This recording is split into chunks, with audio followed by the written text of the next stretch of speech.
नमस्कार व्यूअर्स, मैं हूं अमीश देवगन। इस समय रात के 9 बज चुके हैं और आप देख रहे हैं CNBC आवाज पे टक्कर।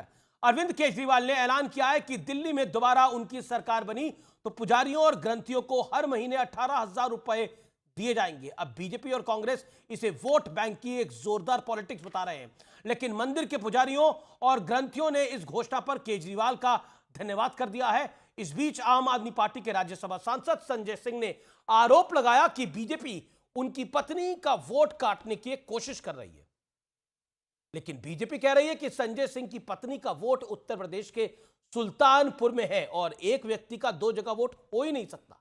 तो आज दिल्ली के मुद्दे पर यह जोरदार पॉलिटिकल टक्कर है और इस टक्कर में बीजेपी और आपकी जोरदार भिड़ंत भी है और कांग्रेस का एंगल भी है।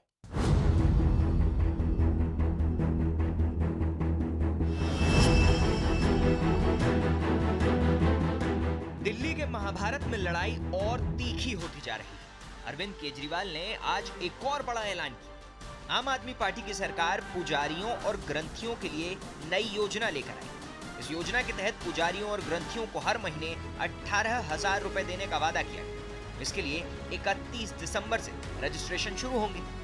पुजारी ग्रंथी सम्मान योजना लगभग 18,000 रुपये महीना इनको सम्मान राशि दी जाएगी हमारी सरकार बनने पर। बीजेपी नेता परवेश वर्मा पूछ रहे हैं कि चुनाव आते ही अरविंद केजरीवाल को पुजारी और ग्रंथी क्यों याद आ रहे हैं। मंदिर के पुजारियों और गुरुद्वारों के भाई साहब को भी कुछ पैसे मंजाना महीने का महीना देंगे, परंतु जिनको पहले वादा किया था वह वादा तो पूरा करो।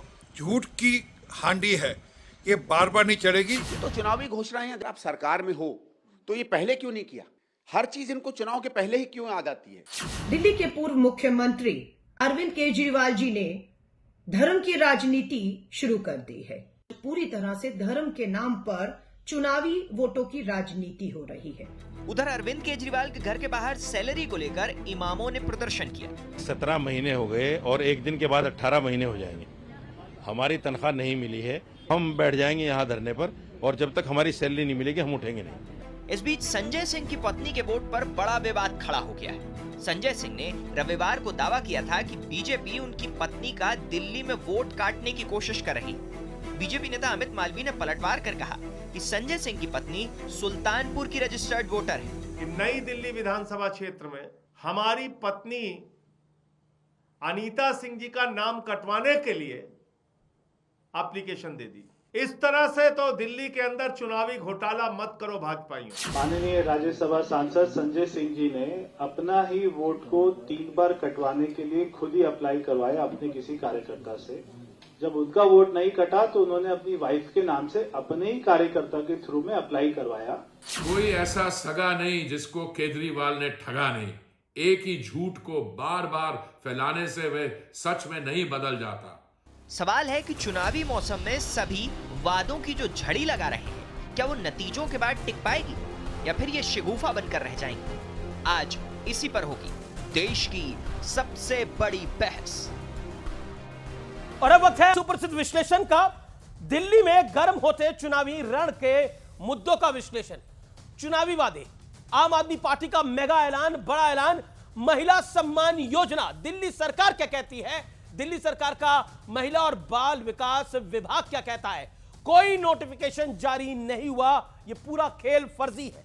संजीवनी योजना, आम आदमी पार्टी का ऐलान। क्या हुआ? स्वास्थ्य और परिवार कल्याण विभाग दिल्ली सरकार का ही। सरकार आम आदमी पार्टी की है, ऐलान आम आदमी पार्टी का है। ऐसी कोई योजना नहीं है। फर्जी वोट के मामले पर संजय सिंह, मेरी पत्नी का दिल्ली में वोट काटने की साजिश हुई है। परवेश बाबू कहते हैं, यानी परवेश वर्मा कहते हैं, संजय सिंह की पत्नी सुल्तानपुर की वोटर है और अपने कार्यकर्ता से वोट कटवाने के लिए, खुद का वोट कटाने के लिए संजय सिंह ने प्रयास किया और बाकायदा एप्लीकेशन भी लेकर आए हैं। अब कांग्रेस कहती है संजय सिंह ने खुद नाम कटवाने की अर्जी दी होगी। यह क्लियर कट कांग्रेस पार्टी कह रही है। कांग्रेस पार्टी कह रही है कि फर्जी तरीके से पूरा खेल खेला जा रहा है।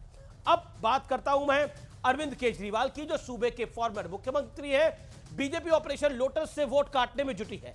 आम आदमी पार्टी बताए, बीजेपी कह रही है कि घुसपैठियों को के वोट हटाए जाएं या फिर नहीं हटाए जाएं।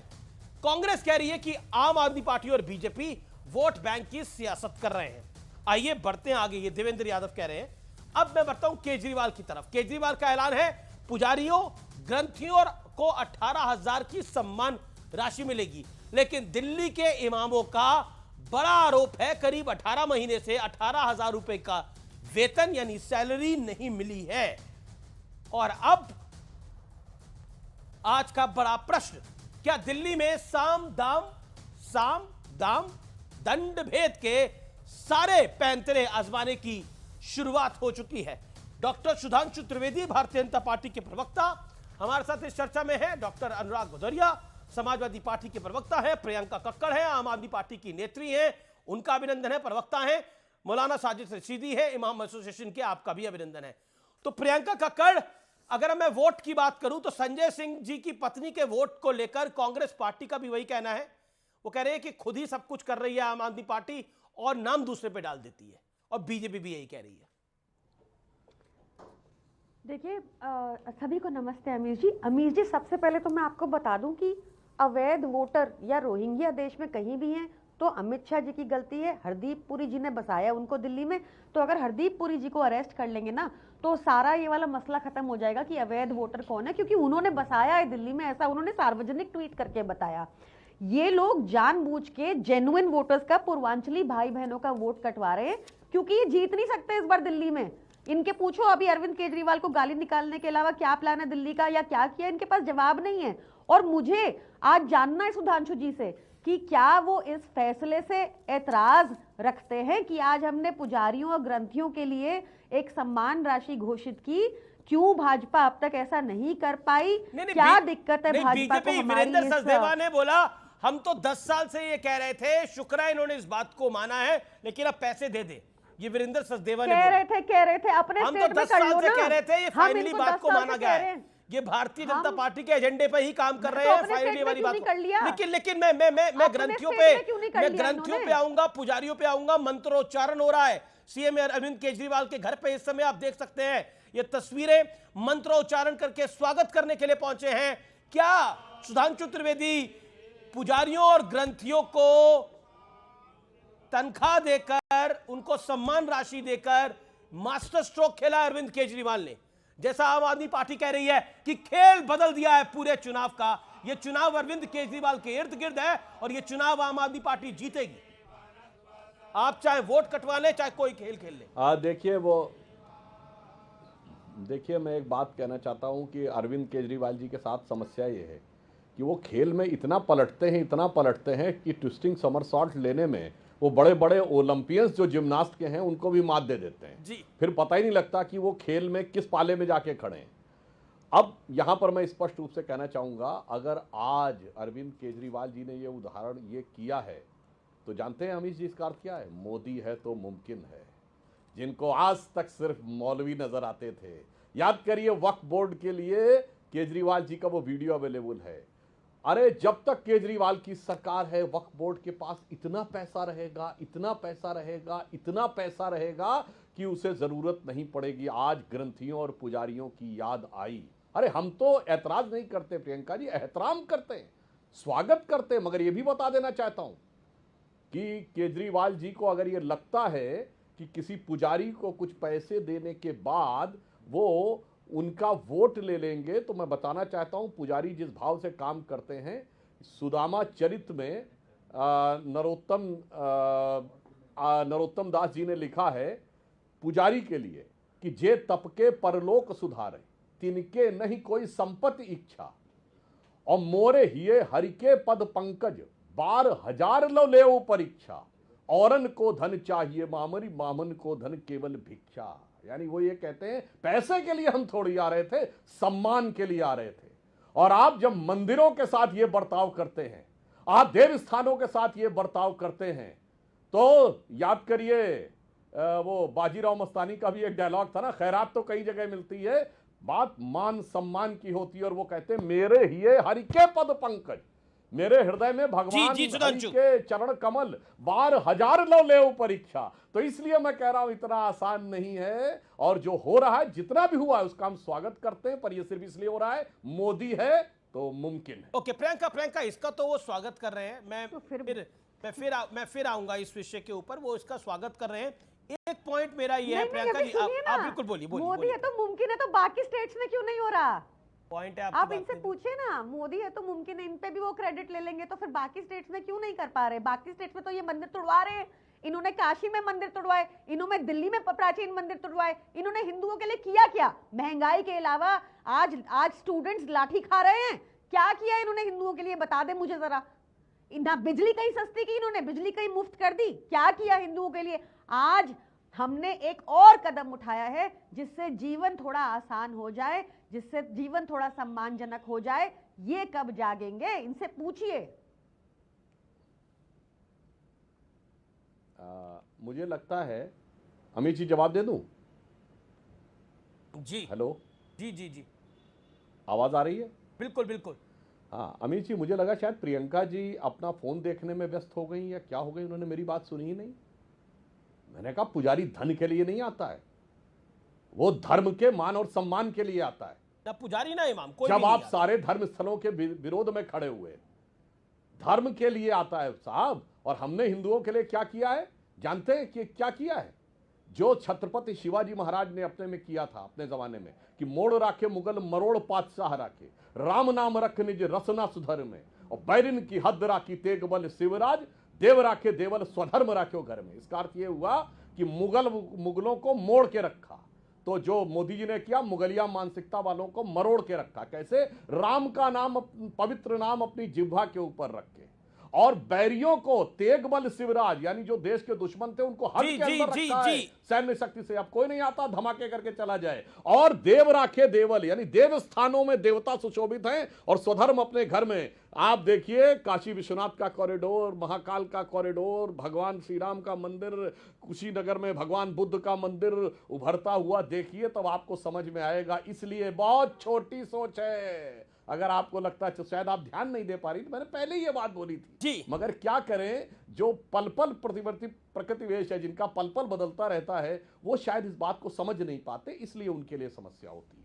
जी, मेरा अगला प्रश्न प्रियंका, संजय सिंह जी ने आरोप लगाया कि मेरी धर्मपत्नी का वोट कैंसिल कराने की कोशिश हुई है, उनका वोट कटवा दिया गया है, लेकिन उनका सुल्तानपुर उत्तर प्रदेश में वोट है। एक वोटर का वोटर आईडी कार्ड ही एक जगह का ही हो सकता है, पॉइंट नंबर 1। और इसके अलावा बीजेपी कह रही है कि खुद आप एक पॉलिटिकल चाल चल रहे थे, अपने कार्यकर्ता से संजय सिंह का वोट कटवाने का काम कर रहे थे, जब वो नहीं कटा तो ये बात लेकर आ गए। और खुद आप सोचिए कि अगर बीजेपी को वोट कटवाना ही होगा तो वो संजय सिंह की धर्मपत्नी का वोट क्यों कटवाएंगे?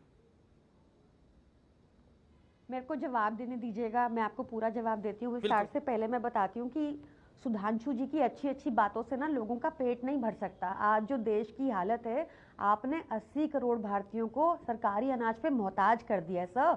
आपने महंगाई का दर इतना ज़्यादा कर दिया, आपने झूठे वादे किए 2022 तक 2 करोड़ रोजगार, आपने झूठे वादे किए 15 लाख का जुमला दिया, आपने झूठे वादे किए कि बुलेट ट्रेन 2022 तक, आपने कितने झूठे वादे किए सर। और यहाँ एक व्यक्ति है जो समाज का, जो अपने सिटीजन्स का हर तरीके का ख्याल रखता है, और आप उनको सिर्फ गालियां निकालते हैं, उनको झूठे केसेस में फंसाते हैं, पहली बात। दूसरी बात जो आपने कही अमीश जी, आज सुबह प्रेस वार्ता करके संजय सिंह जी ने, माननीय सांसद ने दिखाया भी कि जो अनीता सिंह जी उनकी धर्मपत्नी है, उनका वोटर आईडी क्या है, और सब लोग जाके चेक कर सकते हैं ऑनलाइन कि वो दिल्ली उनका की वोटर आईडी, है, उनका रजिस्ट्रेशन तो उत्तर प्रदेश में है, उनका रजिस्ट्रेशन तो उत्तर प्रदेश के सुल्तानपुर में है। मैं जवाब दे रही हूँ ना, सुनिए ना। नहीं है, भाजपा के झूठे प्रोपेगेंडा में मत आइए। अमित मालवीय तो वो व्यक्ति हैं जिनको मैनिपुलेटेड मीडिया का प्रोपेगेंडा में कांग्रेस भी है क्या? सुनिए, क्या भारतीय जनता पार्टी के प्रोपेगेंडा में कांग्रेस भी है क्या? राइट, यू राइट, अच्छा, बिल्कुल है। अब सुनिए, मैं आपको यही बता रही हूँ। जो एफिडेविट भाजपा के अमित मालवीय ने झूठा डाला, देखिए वो व्यक्ति है जिनको तमगा मिला था देश में मैनिपुलेटेड मीडिया का पहला, तो वो व्यक्ति हैं जिन्होंने जनवरी 2024 का एफिडेविट डाला।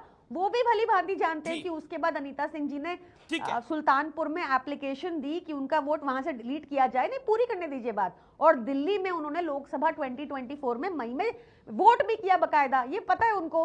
और ये मतलब आप सोचिए कि दो एप्लीकेशन डली हुई है उनके लिए। आप कह रहे हैं हमने डलवा दी। हम विशाल भारद्वाज, हम है क्या? विशाल भारद्वाज इनका पदाधिकारी है जो बड़े गौर वो लगाता है, गर्व से गालियां भी लगाता है, सब कुछ लगाता है। अपने ट्विटर अकाउंट पर जाके चेक कर लें।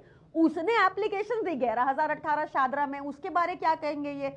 अभी यहाँ भी जो कल नई दिल्ली में भी परवेश वर्मा खुलेआम काला धन बांटे जा रहे हैं, उस पर किसी को आपत्ति नहीं हो रही, किसी को आपत्ति नहीं हो रही। पर हमने एक गारंटी दी है जो हम चुनाव के बाद पूरी करेंगे, उसके ऊपर इनको इंक्वायरियां करनी है। मतलब इन्होंने लोगों को मूर्ख समझा विभाग मना कर रहा है ना कि सब भाजपा ये कम तो आप ही का विभाग मना कर रहा है कि हमारी ऐसी कोई योजना नहीं है भाई, ना महिला सम्मान योजना है, ना संजीवनी योजना है। देखिए उसके लिए तो सुनिए ये बात तो सच है ना कि अभी हमने रजिस्ट्रेशन चालू किया है, वो शुरू हो रही है। और दूसरी बात जहां तक कि किसी ने ना भाजपा ने मिसचिफ प्ले किया, बट वी आर ग्रेटफुल कि जिसने भी किया, हमारी योजना, दोनों योजनाओं का कितना प्रचार हो गया कि एक में 2100 रुपए प्रति महीना हर महिला को मिलेगा, और दूसरी संजीवनी योजना जिसमें 60 साल के ऊपर सारे बुजुर्गों को दिल्ली में फ्री इलाज, चाहे सरकारी हो चाहे प्राइवेट हॉस्पिटल। बड़ी खबर, एलजी ने अस्थायी सीएम कहने पर आतिशी को खास तौर पर नाराजगी जताई है। बोला ये गलत है, आप अच्छा काम कर रही है, हम आपका सम्मान करते हैं, लेकिन कोई मुख्यमंत्री अस्थायी नहीं होता, पद होता है। आपत्ति जताई है, घोर आपत्ति जताई है। ये इस समय की बड़ी खबर है। लेफ्टिनेंट गवर्नर ने अरविंद केजरीवाल की तरफ से अस्थायी सीएम कहा गया था, आम आदमी पार्टी की तरफ से, माफ करिए, अस्थायी सीएम कहा गया था।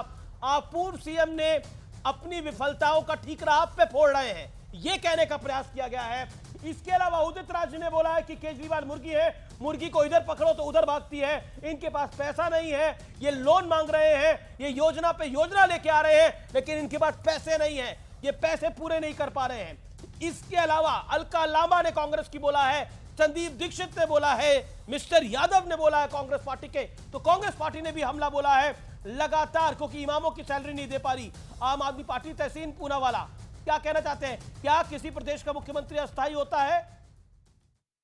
जो दिल्ली के एलजी ने बोला है। देखिए, मैं दो चीज कहना चाहता हूं। सबसे पहले तो ये जो यहाँ पर आपके शो पर बैठे हुए हैं, प्लीज बीजेपी का एजेंट बनना बंद करे और देश को हिंदू मुसलमान में पोलराइज करना बंद करे। कोई क्वालिफाइड यहाँ पर, मुझे नहीं पता इस्लामिक स्कॉलर कौन बैठे हुए, कहाँ से, ट्रैवल एजेंसी जो लोग चलाते वो अपने आप को इस्लामिक स्कॉलर बनते। हर चुनाव के वक्त पोलराइजेशन चलता है। कल भी एक मौलाना साहब ने कह दिया, फतवा दे दिया, न्यू ईयर सेलिब्रेट नहीं करना, ये हिंदू मुसलमान में भाजपा का फायदा होता। मैं बहुत स्पष्ट रूप से कह रहा हूँ, प्लीज हिंदू मुसलमान में जो वोट करना है कांग्रेस के लिए करो, आम आदमी पार्टी के लिए करो, भाजपा को हराओ, लेकिन इसलिए मत करो धर्म के नाते, धर्म पे नहीं होगा वोट। मैं बहुत क्लियरली कह रहा हूं। अब प्रियंका की बातों पे आता हूं। देखिए, सारी बात यह है कि आम आदमी पार्टी ने, जहां तक सवाल है दिल्ली के अंदर, दिल्ली को कोई गवर्नेंस मॉडल वो नहीं दे पाए। सवाल यह कि आम आदमी पार्टी इस चीज का जवाब नहीं दे पा रही है कि अगर माननीय अरविंद केजरीवाल जी और आम आदमी पार्टी हाइपोथेटिकली जीत भी जाती है तो फिर अरविंद केजरीवाल जी मुख्यमंत्री कैसे बनेगी, क्योंकि सुप्रीम कोर्ट ने उनको रोका था और वो रोक पे अब चेंज नहीं आया, यानी कि ऑफिस जाना, फाइल चेंज करना। इस चीज के उन्होंने प्रियंका जी अब तक जवाब नहीं दे पाई। दिल्ली का छोड़ दीजिए, मैं मानता हूं एलजी साहब यहाँ पे बाधाएं डालती है, लेकिन पंजाब में जहां पर 1000 रुपया प्रति महीना महिलाओं को प्रॉमिस किया था, वहां पर ना कोई एलजी की बाधाएं, ना कोई और बाधाएं, वो वादा क्यों ये नहीं निभा पाए। इसलिए मुकाबला होगा कांग्रेस वर्सेस बीजेपी, और मेरी ये अपील है कि आम आदमी पार्टी कांग्रेस के साथ लड़े, साथ में लड़े। बीजेपी और कांग्रेस का लड़ाई आम आदमी पार्टी मुझे नहीं लगता। तो आम आदमी पार्टी कांग्रेस के साथ लड़े, मतलब सीएम कांग्रेस का हो और आम आदमी पार्टी सपोर्ट करे। अरविंद केजरीवाल जी वैसे नहीं बन सकते मुख्यमंत्री, वो कैसे बनेगी मुख्यमंत्री? तो फिर कोई लायक ही नहीं, कांग्रेस में इतने लायक योग्य लोग हैं। आतिशी तो अभी सीएम है, आतिशी जी ने कहा कि उनका एक ही नंबर आए तो ओके, लेकिन आतिशी जी ने एक ही कहा, उनका एक ही महत्वपूर्ण, एक ही उनकी महत्वाकांक्षा है कि अरविंद केजरीवाल जी मुख्यमंत्री बने, और मैं उनका सम्मान करता हूं, लेकिन कैसे बनेंगे अरविंद जी? अगर बन सकते थे तो रिजाइन क्यों किए? बस यही मेरी। और ये मौलाना के, ये जो टीवी के इमाम है, ये मुझे, मैं नहीं जानता कहां से, ये तो अभी तक बोले भी नहीं है बेचारे। हाँ, बट ये सारे जो कल देख रहा था, मुझसे इतना डर क्यों लग रहा है मेरे भाई?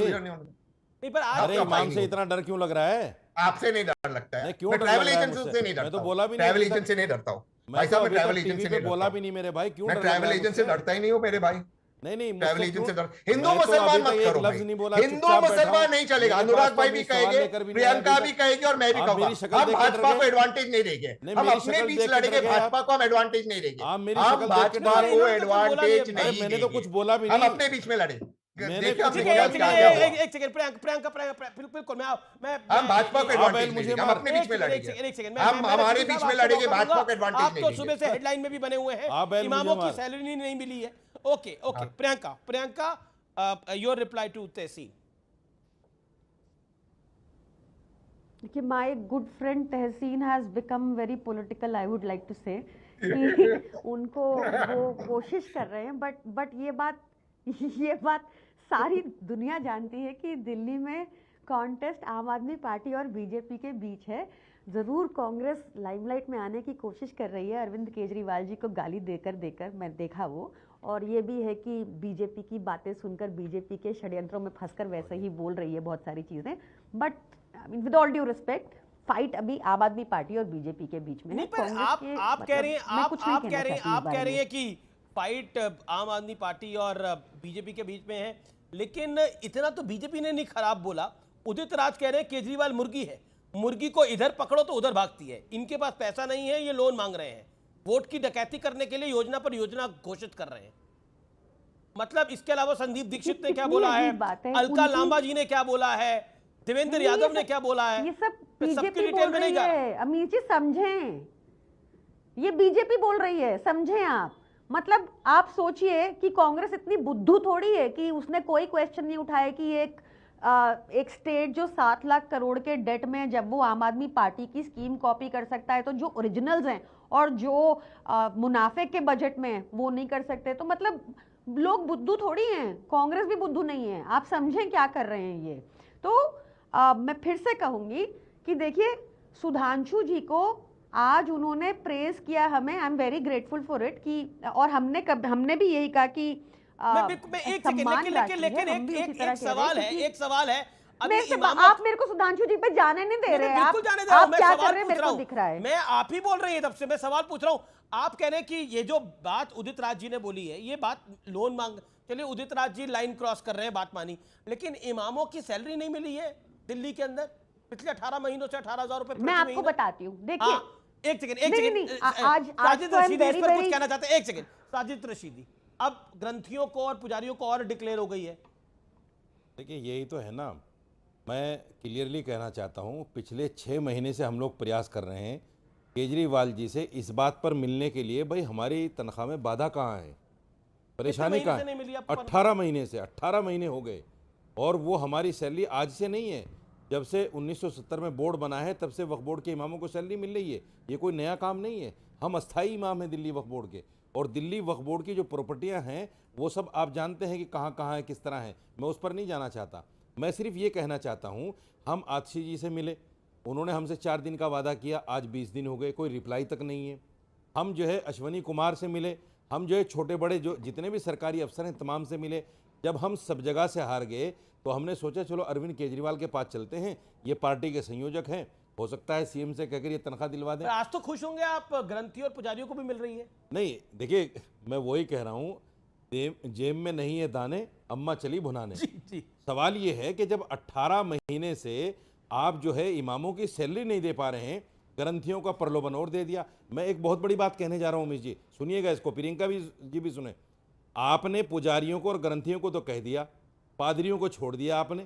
क्या इमामों को तनख्वाह न देकर और पादरियों के नाम का ऐलान न करके आप ये बताने और जताने की कोशिश करते हैं कि मुसलमान और ईसाई तुम्हारे बंधुआ मजदूर हैं, जब चाहेंगे जैसे चाहेंगे तुम्हें मजबूरी में वोट देंगे। देखो, वोट तो मुसलमान का आम आदमी पार्टी को ही जाएगा ना, मतलब ये तो देखिए बात घोषित है, ये बात तो घोषित ही है। अमीश भाई, बड़ी बात क्या है, कांग्रेस की कमियों की वजह से मुसलमानों का रुख आ गया था केजरीवाल की तरफ, और ये सोचकर चूंकि विकल्प नहीं था, मुसलमान खोलकर बीजेपी के साथ भी नहीं जाना चाहता और कांग्रेस को वोट नहीं देना चाहता, एक विकल्प, एक रास्ता मिला केजरीवाल कि भाई चलो ये अच्छा ईमानदार आदमी है शायद, और ये अच्छे काम करे। कुछ अच्छे काम भी हैं, मैं उस पर नहीं जाना चाहता, लेकिन इमाम जैसे यानी जो दिल्ली के या किसी भी जगह के इमाम होते हैं वो मुसलमानों के नुमाइंदा लोग होते हैं। जब आप उनको परेशान कर रहे हैं तो आप ग्रंथियों और पुजारियों को और लाइन में लगाना चाहते हैं। हमारे तो ये ग्रंथी पुजारी का ऐलान तो कर दिया है, इनको भी लाइन में लगाना चाहते हैं, जैसे इमाम आज लाइन में लगे हुए हैं और वो 18 महीने से अपनी तनख्वाह का वेट कर रहे हैं। मुझे कुछ कहना है, मैं मुसलमान हूं, नहीं, मुझे कुछ कहना है, मैं मुसलमान हूँ। आप ये कहाँ से मेरे मुसलमान तो हो ही नहीं। रिप्रेजेंटेटिव? आप मैं तो क्या मुसलमान से कहाँ मेरे से हो? रिप्रेजेंटेटिव हो? आप तो कहाँ नास्तिक से हो हो। गए अमीश भाई मेरे रिप्रेजेंटेटिव? अरे आप तो मुसलमान हो ही नहीं। आपने पहले टीवी चैनल पे मुझसे कहा कि मैं नास्तिक हूँ। आप मेरे को आपने टीवी चैनल पे मुझसे बोला कि मैं नास्तिक हूँ। आप मुसलमान कहाँ से हो गए भाई? आप मेरे को नहीं, आप मुसलमान कहाँ से हो गए? नहीं अमीश, नहीं अमीश, हम इन्होंने खुद एक्सेप्ट किया। अच्छा ये बोल रहे, ये अपनी बात को बोल रहे, ये अपनी बात को बोल रहे, ये अपनी बात को बोल रहे, एक सेकंड, ये अपनी बात को बोल रहे, ये अपनी बात को 30 सेकंड रख ले। बात को मुसलमान क्यों कह रहे नहीं, हैं? एक अपनी बात को 30 सेकंड रखने का अधिकार है उनको। अरे सवाल ये है, आपको भी मुसलमान अधिकार है, आपको भी अधिकार है अपनी बात को। मुसलमान क्या करके एक सेकंड, ये मुसलमान वोट बैंक के लिए इतना झगड़ा, नास्तिक कहकर बोले? हमारे ऊपर हस्तक्षेप लगाएंगे। एक सेकंड देखिए प्रियंका कक्कड़ की पार्टी में ऑडियो डाउन। मैं एक सेकंड, तहसीन को आप ऑडियो खोलिए। तहसीन 30 सेकंड, एक second, then Priyanka Kakkar. Okay Tahseen, you make your point, 30 second. ये मेरे प्रतिनिधि नहीं है, इन्होंने ट्वीट है मेरे पास। इन्होंने कहा था ये राम मंदिर के जजमेंट को नहीं एक्सेप्ट करते और मंदिर तोड़कर मस्जिद बनाया जाएगा। इन पे पुलिस कंप्लेन हुआ था। ये हिंदू मुसलमान करते, भाजपा का फायदा करते। मैं और प्रियंका अपने आप लड़ेंगे, मैं और अनुराग भाई लड़ेंगे। हम इसको बीजेपी का फायदा आज भी अपने बयान पे कायम हूं। जो एक्शन पर ये देखिए मुझे सुधांशु जी को कैसे ये कैसे बिल्कुल ये इमाम एसोसिएशन के चेयरमैन के ऐसे बैठे। देखिए इनकी भी कुछ दुख तकलीफें हैं, इनकी भी परेशानी है कोई। Okay you made your point mister Poonawalla, you made your point. Okay Priyanka, आप इमामों के पैसे दे नहीं पा रहे, पुजारी और ग्रंथियों को और लाइन में लगाना चाहते हैं? देखिए मैं आपको ये कह सकती हूँ कि ये अनफॉर्चुनेट सिचुएशन क्रिएट हुई थी क्योंकि एक झूठे केस में फंसाया गया जिस वजह से थोड़े काम डिले हुए। बट क्योंकि अब सारे काम स्पीड से हो रहे हैं तो कोई भी काम दिल्ली वालों का नहीं रुकेगा। मैं आपको आश्वस्त करती हूँ, अरविंद केजरीवाल जी की गारंटी है। वो ऐसे व्यक्ति हैं जिन्होंने पहली बार देश में मतलब 15 साल, आप सोचिए, मैं छोटा सा उदाहरण दे रही हूँ डाइग्रेस करके, 15-17 साल एमसीडी में बीजेपी थी और कभी एक बार भी सैलरी टाइम से नहीं मिली। 8 महीने 9 महीने का डिले अब टाइम से मिलती है क्योंकि अरविंद केजरीवाल जी के पास है एमसीडी। वैसे ही अरविंद केजरीवाल जी ने जो बाकी घोषणाएं की हैं, जो हमने पहले भी पूरी की, भाजपा की अनेकों बाधाओं के बाद थोड़ा डिले हो गया कुछ में क्योंकि बहुत ही नकारात्मक राजनीति करती है भाजपा। प्रियंका जी मेरा एक सवाल और है। मैं देखो राजनीति नहीं करना चाहता, हमने कैमरे पर भी बोला राजनीति नहीं करना चाहते हम, ना किसी पार्टी से हैं, कोई कैसा भी इल्ज़ाम लगाए। मैं ये कहना चाहता हूँ जो अनफॉर्चुनेट हुआ है, तनख्वाह नहीं मिल पाई, कोई परेशानी है, हमने ये कहा कैमरे पर कि केजरीवाल जी हमसे मिलने, हमसे बता दें क्या परेशानी है। हम 3 बार जा चुके, वो मिलना नहीं चाहते। दूसरी बात, दिल्ली वक्फ बोर्ड के अंदर आज सीओ नहीं है। अगर आपने कल या परसों में ग्रांट इशू भी कर दी तो सिग्नेटरी तो है ही नहीं वहाँ। जब सिग्नेटरी नहीं है फिर ये मामला जो को तो फंसेगा, इलेक्शन के बाद जाएगा। बिल्कुल ये एक मिसमैनेजमेंट आप कह रहे हैं, एक मिसमैनेजमेंट है। और वही बात है जो बीजेपी और कांग्रेस कह रही है कि आप ऐलान बड़े बड़े कर रहे हैं लेकिन पुरानी बातों को पूरा नहीं कर पा रहे हैं। मुझे तो और पॉलिटिकली ये आपके लिए बहुत खराब सिचुएशन हो जाती है। Sudhanshu then I come to you.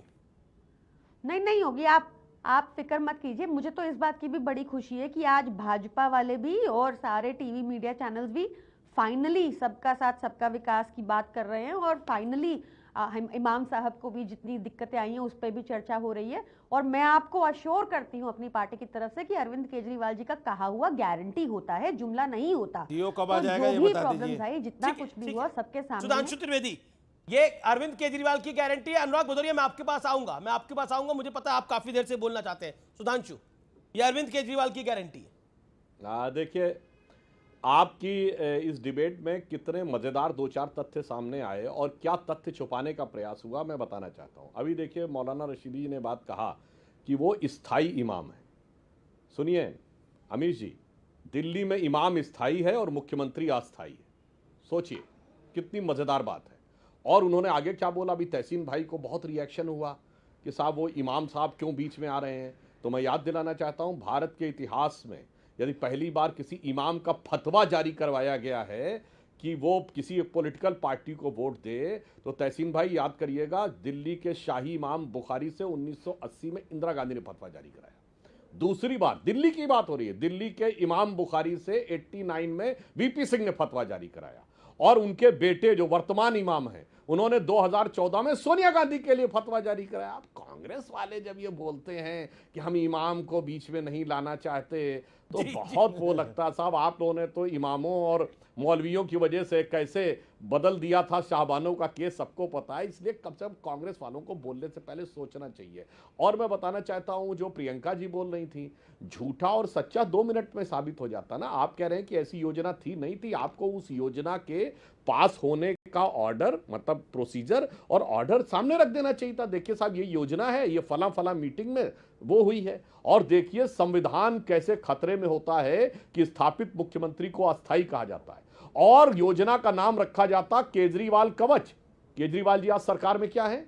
न मुख्यमंत्री, न उप मुख्यमंत्री, न मंत्री हैं, यहां तक कि मुख्य सचेतक तक नहीं है। जो व्यक्ति सरकार में नहीं है उसके नाम के ऊपर चलती है योजना। यह दर्शाता है कि संविधान किस प्रकार से खतरे में आता है। और इसीलिए हम यह कहना चाहते हैं, जहां तक पुजारियों को और ग्रंथियों को देने की बात है, तो जिस मुख्यमंत्री का यह बयान हो कि उसने कहा कि राम मंदिर बनने वाला था, तो मैंने कहा, वैसे वो खामखा अपने परिवार वालों के बीच में ले आते हैं, तो मैंने कहा कि मेरी नानी जो है वो बड़ी खुश होंगी, अब तो राम मंदिर बनने वाला है। तो जिसने कहा होगा, ना बेटा, ऐसा मंदिर जो किसी की मस्जिद को तोड़कर बना हो तो भगवान प्रार्थना कबूल नहीं करते। और सोचिए, ये बोला था कुछ साल पहले, उसके बाद कहते हैं राम मंदिर दर्शन के लिए लोगों को भेजेंगे। सोचिए, इस कदर पलटी खाते हैं कि ओलंपिक का जिम्नास्ट भी शर्मा जाए कि इतनी क्विकली तो मैं भी जो है, जिसे वो कहते हैं ना, वो राइडिंग बार के ऊपर नहीं पलट। मैं पहले अनुराग से एक राय ले लेता हूं। अनुराग, क्या सिटिंग मुख्यमंत्री को, स्थायी मुख्यमंत्री को अस्थायी मुख्यमंत्री कहना उचित है? 30 सेकंड अनुराग। मुझे तो एक बात समझ में नहीं आई कि बीजेपी के प्रवक्ता महोदय मुगल की बात करने लगे कि मुगल को हमने मरोड़ा। कौन मुगल है भाई इस देश के अंदर में? किसको आपने मरोड़ दिया? किसको आपने मुगल को यहां पे खत्म कर दिया? जब मुगल थे तब तो नहीं, मुगल मानसिकता की किसकी है? इन्हीं की हो सकती है। जब देश में मुगल है ही नहीं तो मानसिकता कहां से आ गई? इसके मतलब ये जब मुगल थे तब तो बीजेपी भी नहीं थी, तो आपको कैसे पता चल जाता है? इसके मतलब आपकी मानसिकता दूषित है ना, जिसलिए आपको पता चल जाता है। जिसकी जैसी मानसिकता होती है वैसी वो अब दूसरों को समझ लेता है। फिर इन्होंने बुलेट ट्रेन की बात की। अरे बुलेट ट्रेन चल रही है, आपको पता ही नहीं है? बुलेट ट्रेन बहुत तेजी से इस देश के अंदर में, महंगाई बेरोजगारी बुलेट ट्रेन की तरह तो चल रही है, आपको पता ही नहीं चल रहा है। फिर इनको आया बाजीराव मस्तानी। अरे भैया, पिक्चर इतना देखते हो तो पुष्पा भी देख लेते, उसका भी डायलॉग याद कर लेते तो शायद उस डायलॉग के हिसाब से कुछ करते तो जनता का भला हो जाता। फिर आपने कहा कि आशीर्वाद देवों का है। भाई, देव का आशीर्वाद तो समाजवादियों के साथ है, प्रभु का है। जिस मंदिर की आप बात करते होते हैं, हमें प्रभु का आशीर्वाद समाजवादियों को मिला है, क्योंकि हम उनके आचरण को अपनाते हैं, उनके स्वभाव को अपनाते हैं, उनके आदर्शों को अपनाते हैं। आप आचरण, आदर्शों और स्वभाव को अपना लीजिए। आप नहीं अपना रहे ना, आप क्या करते हैं? प्रभु के नाम पे राजनीति करते हैं, तो इसलिए प्रभु आपको आशीर्वाद नहीं देते। हम प्रभु के आदर्शों को, आचरण को अपनाते हैं, आस्था का विषय, इसलिए मुझे आशीर्वाद मिलता है। इतनी बात सीखने में आप मुगल सल्तनत कहां कहां भाग जाते हो, दिल्ली सल्तनत। आप प्रभु के आचरण और आदर्शों को अपना लीजिए और सनातन धर्म को समझ जाइए, तो आपके अंदर एकदम साफ सुथरे हो जाएंगे। फिर आप हिंदुस्तान समझ में आने लगेगा, फिर आपको हमारा संविधान भी समझ में आने लगेगा, फिर बाबा का साहब का भी आप सम्मान ये सवाल का जवाब नहीं दिया आपने, 2.5 मिनट बोला। मुख्यमंत्री स्थायी होता है, अस्थायी होता है? एक स्थायी मुख्यमंत्री को अस्थायी कहना जायज है, आपको लगता है? देखिए मुझे जैसा अभी, चूंकि ये वक्तव्य जो आप मुझसे पूछ रहे हो, अगर मेरे से पूछा जाए तो हमने वक्तव्य अभी तक सुना नहीं है कि किसने क्या क्या कहा है। लेकिन आप जब कह रहे हैं तो मैं मान लेता हूं, इस तरह की अगर कोई नेता अपने मुख्यमंत्री को अगर अस्थायी कह रहे हैं, उन्हें पता है चुनाव में जा रहे हैं, चुनाव का वक्त है, तो चुनाव में कहने का तरीका हो सकता है, लेकिन भाव को समझने की जरूरत है। लेकिन आप हर बात को पकड़ लेंगे तो फिर ये गलत है। भाव होता है ना, हर चीज का भाव की बात होती है ना। आप भाव गलत तरीके से, बीजेपी तो इंतजार करती रहती है ना, बीजेपी ने थोड़ी करा, ये तो लेफ्टिनेंट गवर्नर ने बोला, संस्कृति से लेना देना नहीं है। अरे मेरी बात सुनो, तो ये जो उदित राज कांग्रेस के कह रहे हैं अरविंद केजरीवाल जी के बारे में, मैं बार बार रिपीट नहीं करना चाहता, वो कौन सा भाव है अनुराग भाई? देखिए, मैंने आपसे क्या बोला, दिल्ली में 2 मजबूत पार्टियां लड़ रही हैं, आम आदमी पार्टी और कांग्रेस, और मजबूती से लड़ी। बीजेपी तो है नहीं कहीं, सपाचट है, तो बीजेपी को तो पता भी नहीं है। कह रही है कि हमारा मुकाबला बीजेपी के साथ है, तो उनके आप कह रहे हैं कि बीजेपी नहीं है, आप नहीं है, नहीं यहाँ पर वो मैं मानता हूं, लेकिन आप कह रहे हैं बीजेपी नहीं है। सरकार इंडिया गठबंधन पार्टियां कह रही है कि हमारी लड़ाई बीजेपी के साथ है, कांग्रेस कह रही है कि हम बीजेपी के सामने, आम आदमी पार्टी कह रही है हम सरकार इंडिया गठबंधन। अच्छा ठीक है, you made your point, okay. सरकार इंडिया गठबंधन की बनेगी, नहीं, सरकार इंडिया गठबंधन की बनेगी, चाहे आम आदमी पार्टी बनाए, कांग्रेस बनाए, या दोनों मिलकर बनाए, बननी इंडिया गठबंधन की है। बीजेपी की हार तय है, चाहे कोई कितनी कोशिश कर ले, इंडिया गठबंधन जीतेगा, ये तय मान के चलिए। ओके, सुधांशु त्रिवेदी। देखिए, आखिर में जो बात बोली भदौरिया जी ने तो उससे समझ में आ गया कि कितना सीरियस लड़ा जाए। कह रहे बीजेपी सपा छठ है और सपा से मुकाबला है। भाई सपा का मुकाबला किससे है जो सरकार बनाएगी? मतलब अगर हम सपा छठ है तो सपा का मुकाबला आपसे है और उसके बाद सरकार इंडिया गठबंधन की बनेगी। एक कांग्रेस केजरीवाल जी को एंटी नेशनल कहेगी, फिर कहेंगे सरकार इंडिया गठबंधन की बनेगी। अरे जनाब, और आपने कहा था कि मुगल की बात हम क्यों ले आए, मैंने तो उदाहरण दिया था, जानते क्यों लाए? जिन्होंने 21वीं सदी में 2013 में आगरा में मुगल म्यूजियम किसने बनाया था? समाजवादी पार्टी की सरकार ने। मैं पूछना चाहता हूं 21वीं सदी में मुगलों को क्यों याद किया और योगी जी ने आने के बाद उस म्यूजियम का नाम बदलकर छत्रपति शिवाजी म्यूजियम रख दिया था। 21वीं सदी में इस देश के राष्ट्रपति भवन में मुगल गार्डन क्यों था भाई? अब जवाब दे दो। जिसे मोदी जी ने बदलकर अमृत उद्यान कर दिया। इसलिए मेरे भाई जब बोला करो तो अपनी पार्टी का तो ज्ञान कर लिया करो। चलो मुगल गार्डन तो अंग्रेजों के जमाने चला रहा था, तुमने तो मुगल म्यूजियम अपनी सरकार में बनाया। जवाब देने की जरूरत नहीं, जवाब हो गया काम। अब मैं बताना चाहता हूँ दूसरी समस्या क्या है। अस्थायी मुख्यमंत्री की बात पे जानते हैं इनके मन में क्यों बात आई? अपने टर्न पे बोलिए भदौरिया जी, अपने टर्न पे बोलिए। देखिए अमीश जी, इन्होंने कहा कि वन का भाव समझना चाहिए, बिल्कुल सही बात है। जब अखिलेश जी मुख्यमंत्री थे तो भाव ये था, ये लखनऊ में प्रचलित था, वो पंचम तल पे बैठते थे। लोगों को शायद ना पता हो, यूपी के बाहर वालों को, जो एनेक्सी में 5th फ्लोर के ऊपर मुख्यमंत्री बैठते थे। पंचम तल पे 5 मुख्यमंत्री थे। कौन? एक अखिलेश जी और एक मुलायम सिंह जी, एक चचा आजम खान साहब, चचा बहादुर, और एक आपके शिवपाल जी और एक राम गोपाल जी। तो भाई 5 मुख्यमंत्री, भाव समझ में आता है। पंचायत के साथ सरकार चलती थी, तो कोई भी इनकी पार्टी हो। ठीक है, ओके, अनुराग जवाब लोगों के साथ जी अनुराग देन प्रियंका। देखिए इन्होंने सुनिए, देखिए इन्होंने बोला, देखिए भारतीय जनता पार्टी का काम ही एक ही है, नाम और नंबर बदलना, काम तो करना नहीं है। तो नाम और नंबर बदलने की जो आदत है, बदलते बदलते आपको जनता ने उत्तर प्रदेश में बदल दिया और 33 पे लाके समेट दिया। तो आप नाम और नंबर बदलने की आप जो चलन है बंद कर दीजिए, कुछ अपना बनाइए ना, अपना बना के उसका नाम और नंबर रखिए तो अच्छा लगेगा। दूसरी बात, मुख्यमंत्री आपने 5 मुख्यमंत्री, आज कितने मुख्यमंत्री हैं पता नहीं चलता। मुख्यमंत्री हैं, 2 डिप्टी सीएम हैं, एक है वो दौड़ने वाले जो दौड़ते रहते हैं दिल्ली लखनऊ, ये दौड़ने वाले भी तो मुख्यमंत्री हैं। एक वो मुख्यमंत्री हैं जो बोलने वाले हैं, एक मुख्यमंत्री जो दिल्ली में से कंट्रोल करते हैं, वो मुख्यमंत्री के भी ऊपर है, सुपर मुख्यमंत्री हैं। एक मुख्यमंत्री है ऑलरेडी, उसके ऊपर भी एक सुपर मुख्यमंत्री है। यहां तो जनता खोजती रहती है भैया दिल्ली और लखनऊ में जो टकरार है, इस टकरार में कौन नेता है, किसकी चलती है, कहां से हमारी मदद होगी, जनता को पता ही नहीं चलता। पहले आप तो तय कर लीजिए। हमारे तो मुख्यमंत्री चलिए अभी उत्तर प्रदेश के अंदर आप दिखाई पड़ा, चाहे मेट्रो हो चाहे, लेकिन मैं दिल्ली पे वापस आना चाहता हूं। मैं दिल्ली पे आ जाता हूं। तहसीन पूनावाला, आप ऐसे ही चुनाव लड़ रहे हैं, आप तो कोई गेम में ही नहीं है। नहीं, कॉन्टेस्ट जो है वो बीजेपी वर्सेस कांग्रेस है, आम आदमी पार्टी गेम में नहीं। अनुराग भाई, लेकिन अनुराग भाई की बात से इत्तेफाक करता हूँ कि सरकार इंडिया अलायंस की बनेगी। ये हो सकता है कि अगर मुझे लगता नहीं, अगर 2-3 सीट कांग्रेस को कम पड़ गई तो आम आदमी पार्टी से आ सकती है उसके अंदर। लेकिन मैं ये मानता हूँ कांग्रेस और बीजेपी की लड़ाई, लोग शीला जी की गवर्नेंस को याद कर रहे हैं। देखिए मैं आपको बताता हूँ, मैं आपको बहुत सिंपल चीज, अब प्रियंका जी ने कहा कि हमने 2 स्कीम किया।